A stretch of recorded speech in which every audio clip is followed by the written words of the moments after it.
निर्वाचन होता है, निर्वाचन पूछेगा कितनी सीटों पे, निर्वाचन कितनी सीटों पे होता है, 500 कितने पर 45, 545। अब इस 545 को जब कैटेगराइज किया गया तो इसमें जो 543 सीट थी, इससे क्या होता है, चुनाव होता है, इससे क्या होता है, चुनाव होता है। बाकी 2 सीट क्या होती है, मनोनीत होती है। ठीक है, इस बात को याद रखिएगा।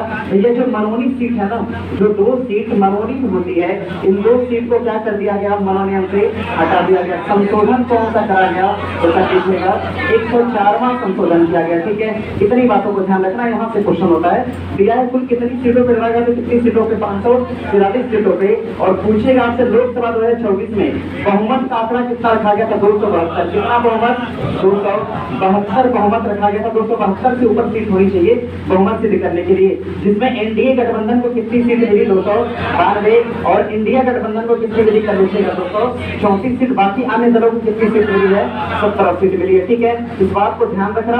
अब कोई भी डाटा हो, अगर आप नहीं लिख पा रहे हो तो सब फोटो किए गए। देखो, कब से 19 अप्रैल से लेकर कब तक किए गए, 1 जून तक किए गए। ठीक है, इस बात को ध्यान रखना।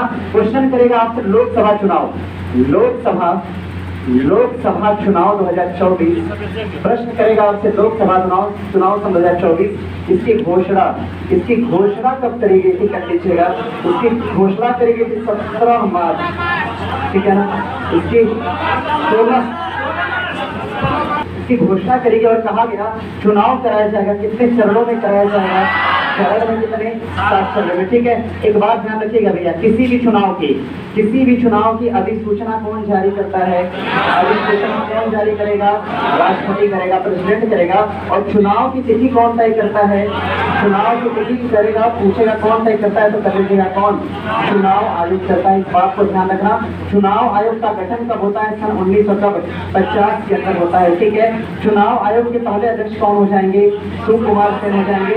चुनाव आयोग जब गठन हुआ था तो किस प्रकार का निकाय था, 1 सदस्यीय निकाय था। कितना, इसमें केवल 1 सदस्य हुआ करते थे, लेकिन इसको बदल दिया गया कब, 1993 के बाद ये क्या हो गया, बहुसदस्यीय निकाय हो गया। अभी चुनाव आयोग में कितने लोग हैं, कर लीजिएगा 3 लोग, 1 व्यक्ति हेड है, 2 क्या हो जाएंगे, इसके सदस्य हो जाएंगे। ठीक है, चुनाव कितने चरण में हुआ, इस बार 7 चरणों में हुआ। ठीक है, और मतगणना कब करी गई थी, 4 जून के समय करी गई थी। अगले प्रश्न बढ़िएगा, लोकसभा में किस तिथि को नरेंद्र मोदी के नेतृत्व में सरकार बनी थी, तिथि कौन सी, कब, 9 जून को। पद की शपथ इन्होंने कब लिया था, शपथ की बात करेंगे तो कब लिया था इन्होंने, 9 जून को लिया था। ठीक है, याद रखना। क्वेश्चन करेगा आपसे प्रधानमंत्री के शपथ की बात संविधान की किस अनुच्छेद में करी गई है, किस अनुसूची में करी गई है, किस अनुसूची में थी, अनुसूची कौन सी, अनुसूची 3 के अंदर कहा गया है कि प्रधानमंत्री क्या करेंगे, पद की शपथ लेंगे। ठीक है, याद रखना। क्या राष्ट्रपति के शपथ की भी बात यहाँ पे करी गई है, नहीं, राष्ट्रपति और राज्यपाल को छोड़कर बाकी जितने भी पद के शपथ में कहा से, अनुसूची 3 से। ठीक है, कर लीजिएगा। ठीक उत्तर आपका हो जाएगा 9 जून सन 2024। जो सन 2019 की लोकसभा थी, लोकसभा जो थी, लोकसभा कब की, पिछली वाली, कब की, सन 2019 वाली। इसका कार्यकाल कब खत्म हुआ, कार्यकाल, इसका कार्यकाल पूछेगा तो कब खत्म होता है, 16 जून को खत्म होता है। ठीक है, कब, सन 2024 में। उसके बाद नई लोकसभा का क्या करा गया, गठन करा गया। ठीक है, इस बात को ध्यान रखिएगा। लोकसभा चुनाव में कितने गठबंधन के अलायंस लड़े थे, कितनी पार्टियां, ये 2 गठबंधन की पार्टी चुनाव लड़ी थी। एक पार्टी का नाम हो जाएगा एनडीए और दूसरी का नाम क्या होगा, इंडिया गठबंधन हो जाएगा। ठीक है, इस बात को ध्यान रखना। सुनो भैया, एक बात लग रहा था, अभी रिसेंटली राष्ट्रपति का भी चुनाव हुआ था।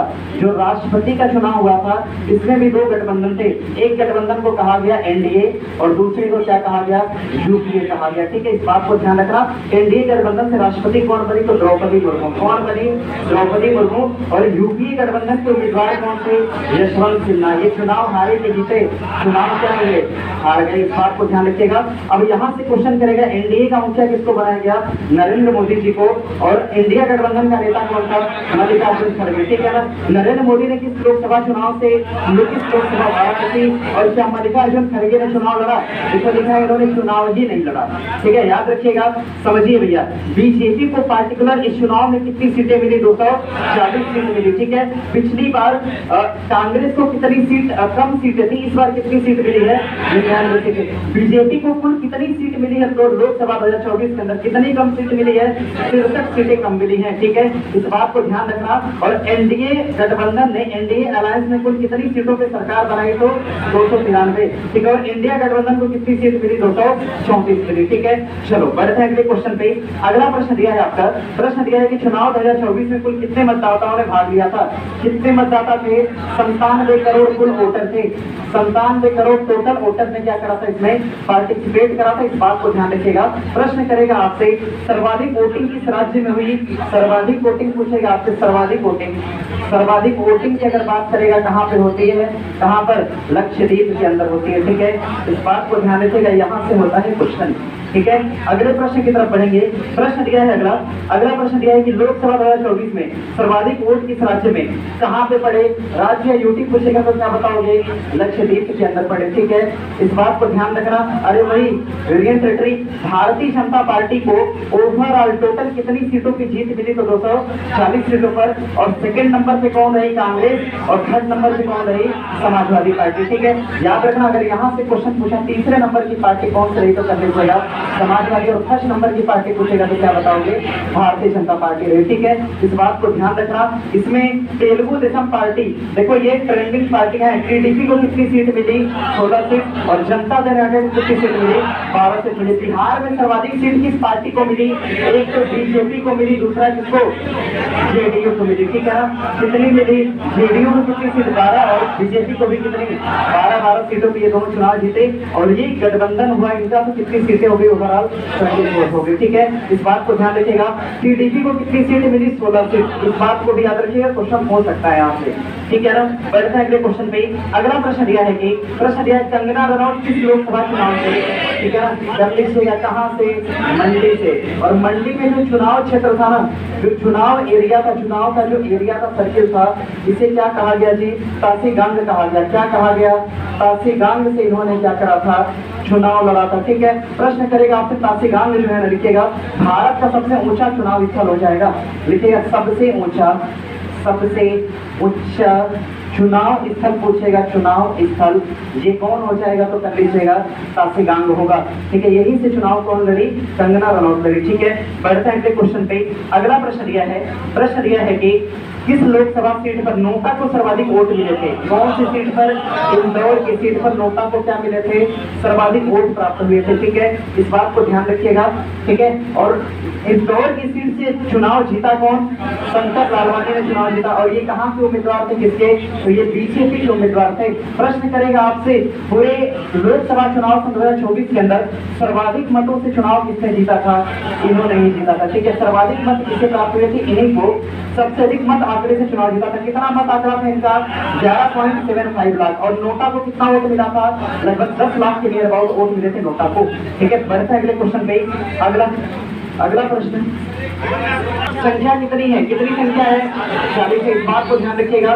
ठीक है ना, प्रश्न करेगा आपसे जनता दल यूनाइटेड को कितनी सीट? 12 सीट।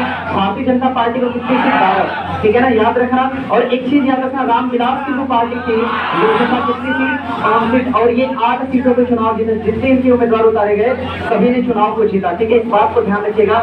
आरजेडी को कितनी सीट मिली थी? महज 4 सीटों पर मिल गई। और कांग्रेस को कितनी सीट? 3 सीटें मिली थी। ठीक है, चलो बढ़ते हैं अगले क्वेश्चन पे। अगला प्रश्न दिया है आपका, प्रश्न दिया है कि बिहार लोकसभा चुनाव में सर्वाधिक सीटें किस पार्टी को मिली? 2 पार्टी, एक बीजेपी और दूसरा कौन सा? जेडीयू। कर लीजिएगा। लोक जनशक्ति पार्टी रामविलास ने कितनी सीटों पर चुनाव जीता? 5 सीटों पर। और अध्यक्ष कौन? इसके चिराग पासवान ने चुनाव कहां से जीता? हाजीपुर से जीता। ठीक है, बढ़ते हैं अगले क्वेश्चन पे। प्रश्न दिया है अगला, दिल्ली लोकसभा सीट की कुल कितनी सीटों? 7 सीटों पर। याद रखना, देखो 2024 का भी आंकड़ा है 7 सीटों पर। और 2019 के आंकड़े में आओगे ना, तब भी दिल्ली से कितनी सीट मिली थी? 7 सीट मिली थी। और किसको? तो कर लीजिएगा बीजेपी को मिली। ठीक है ना, बीजेपी दोनों बार सर्वाधिक सीटों पे चुनाव जीती, यानी ओवरऑल सीट पे। इसमें एक सीट जो है काफी चर्चित है, पूर्वी दिल्ली की सीट। याद रखना, पूर्वी दिल्ली की जो सीट है ना, पूर्वी दिल्ली, ये कन्हैया कुमार वर्सेस किसके बीच? तो कर लीजिएगा मनोज तिवारी। ठीक है ना, इस सीट को जीता कौन? मनोज तिवारी जी। कन्हैया कुमार क्या बोले? हार गए। ठीक है ना, बढ़ते अगले क्वेश्चन पे। प्रश्न दिया है अगला प्रश्न की भारत के वर्तमान चुनाव कौन हो जाएंगे? राजीव कुमार। कौन से नंबर के हैं? 25 में। भारत की एकमात्र महिला चुनाव आयुक्त कौन बनाई गई थी? कौन? DS रमा देवी। इस बात को ध्यान रखना। लोकसभा चुनाव 2024 का थीम क्या रहा? ठीक है, समझिएगा। चुनाव का पर्व जो है ना, चुनाव का पर्व क्या है? देश का पर्व है। ठीक है ना, ध्यान रखिएगा। ये क्या रही? इसकी थीम रही। ठीक है, और बढ़ते हैं अगले क्वेश्चन की तरफ। अगला प्रश्न दिया है आपका, प्रश्न दिया है लोकसभा 2024 के अंदर चुनाव में यूथ आइकन किसको चुना गया था? किसको चुना गया? तो आयुष्मान खुराना को चुना गया। इसको कर लीजिएगा, आयुष्मान खुराना। ठीक है ना, और बढ़ते हैं अगले क्वेश्चन की तरफ। अगला प्रश्न दिया है आपका, प्रश्न दिया है कि अगला प्रश्न लोकसभा चुनाव में सबसे कम उम्र की महिला उम्मीदवार, ठीक है ना, कौन सी? एक समस्तीपुर की है, शुभांगी है, संभांगी ऐसे है, संभांगी चौधरी। ठीक है ना, याद रखना। इसकी उम्र कहा गया लगभग नियर अबाउट 25 साल के आसपास है। ठीक है ना, 25 साल समथिंग कुछ महीना होगा। ये कहाँ से चुनाव? समस्तीपुर से। कहाँ से? समस्तीपुर से। और एक महिला का नाम और ध्यान में रखना, प्रिया सरोज। ठीक है ना, एक महिला और के नाम है इसका प्रिया सरोज।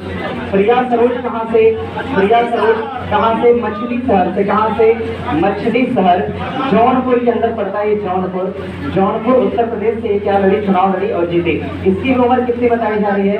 25 साल की उम्र में इन्होंने क्या करा? चुनाव जीता। और ये किस पार्टी के उम्मीदवार थी? कर दीजिएगा, समाजवादी पार्टी के उम्मीदवार। ठीक है, और संभांगी चौधरी किस पार्टी की?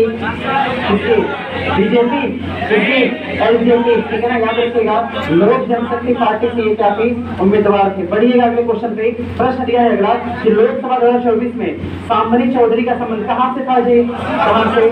समस्तीपुर से हो जाएगा। ठीक है, याद रखना, कहाँ से? समस्तीपुर से होगा। कुछ सीट है देख लो, राहुल गांधी, स्मृति ईरानी की जो सीट थी अमेठी, ठीक है ना, इन्होंने यहाँ से 2 बार क्वालिफाई किया, लेकिन तीसरी बार में कौन जीता? किशोरी लाल जीते। क्वेश्चन करेगा आपसे अमेठी की सीट से चुनाव कौन जीता, तो क्या बताओगे? किशोरी लाल जीता। और किसको हरा के जीता?